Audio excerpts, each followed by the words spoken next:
the shine. Yes. How do you feel na na talaga hanggang ngayon anyway, ikaw ang standard. You're the standard of beauty. Sobrang grateful kasi yun ang lagi kong sinasabi. Sinong 46, magpa-47 na ako, ang pinagkakatiwalaan pa ng mga big brands like Tyocel, Bench, diba? So, I'm really very grateful and grateful for that trust given to me. Alright. Did you ever feel insecure about aging? Aging, no. Maraming natatakot na mag-age, pero ako, ang goal ko lang talaga is to age gracefully.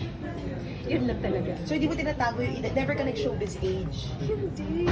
Di ba dati sinasabi na, I'm just 25, pero 30, never mo ginawa yun? No. Ang akala lang nila before, hindi naging question yung age ko. Yung pangalan ko, akala nila, fake yung name ko na Sunshine. Bakit daw Sunshine?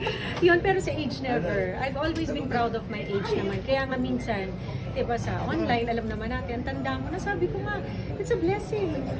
Aging is a blessing. Hindi lahat umaabot ng 46 or magpo-47 na healthy pa rin. Siyempre, it's a blessing to age. Kasi nakakasama pa natin at makakasama natin ang mas matagal na panahon ng ating mga pamilya. Sa flawless mo na yan, sinasabihan ka ba na ang tanda mo na? Oo naman, maraming ganun kaya.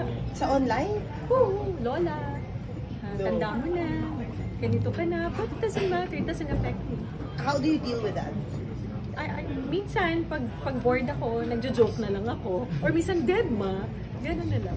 But you know how beautiful you are, di ba? No, I don't really. I don't. Wow! Biglang pa, no, hindi. Sa totoo lang, flattered ako when people say that. But you Pero, are. thank you. Never ka nagpa-stem cell? No. O therapy lang? Yung kwento mo kanina? Once a year. Pero ngayon, 2 years nang wala. Grabe. Kasi masyado ng parang okay naman. Okay. Yeah. Baka matira na lang ngipin ko eh. Oh, actually, ang ganda nga to face.